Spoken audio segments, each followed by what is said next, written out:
26 people have died in Khayelitsha due to mass shootings since March. Police officials, including Minister Khayelitsha, engaged the community around this and other shocking statistics at today's Khayelitsha Crisis Response Summit. The area regularly records higher murder rates than the national average, and eNCA's Lindsay Detlinger was at the summit and joins me now for an update. Lindsay, good to have you. Good evening to you. Now, this engagement has been quite a long time coming. Just give us the background. So the Khayelitsha Development Forum, really the organisation behind wanting to have this crime summit and together with the Police and Civilian Secretariat managed to put together this one-day intense summit, groups breaking away to discuss the many crime issues in the area of Khayelitsha.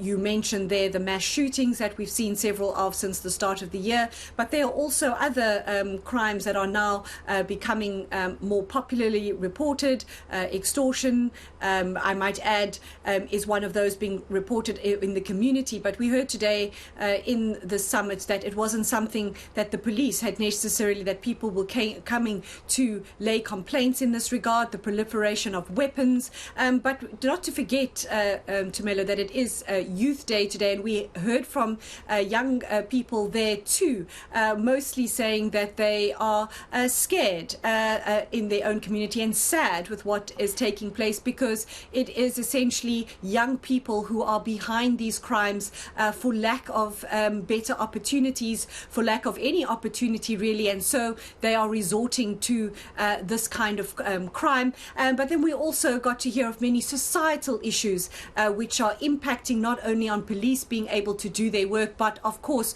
also giving rise to crime. But here's the chairperson of the Khayelitsha Development Forum, who's very vocal in the area about crime, and really the forum playing a very large role in keeping the community together, in trying to report crime and in trying to do their own form of policing through neighborhood watches and other kinds of community efforts to try to clamp down on crime in the area.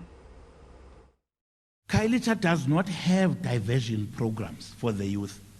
We can talk and summit here and say whatever we say, but if you say take the youth to sport, you must answer the first question: where are the facilities?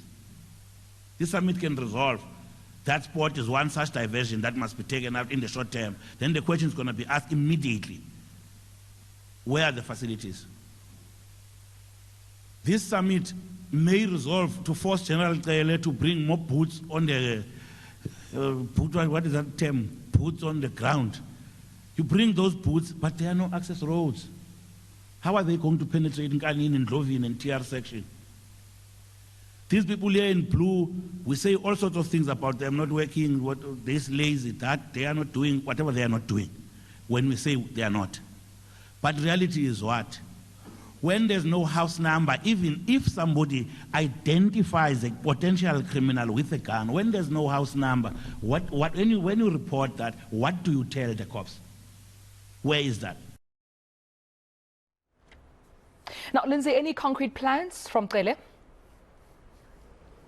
Well, the police minister saying it wasn't really for the police to come up with the plans today. The whole idea behind today's summit was really for the community to thrash out plans and recommendations and resolutions in terms of what needs to be done. Khayelitsha saying that they are trying to provide all the resources they possibly can. Today we witnessed another handing over of 10 more police vehicles, each with a dedicated cell phone number that will hopefully help communities call a van directly and try to get assistance to a report of crime a lot quicker. There are also several million rands that has now been allocated to this province. 8 of the police stations in the country's top 30 where the most murders are reported are in this province. 3 of those police stations serve the Khayelitsha area, and so the police minister saying it has to be a collaboration between the community and the police services, and if the community don't report crime, don't tip off the police service, there's also just so much that they can do. But here's Khayelitsha speaking on the sidelines of that summit this morning. This province, especially around the city of Cape Town, we have 8 police stations that appear on the top 30 of most criminal stations in the country. There are 8 here. I'm sure KZN and Gauteng, the rest, they share the rest. Those 8 police stations, they've been given extra 10 million rand to run the situation at the station level as they respond. 10 million rand. That is beyond the equity budget that this province gets.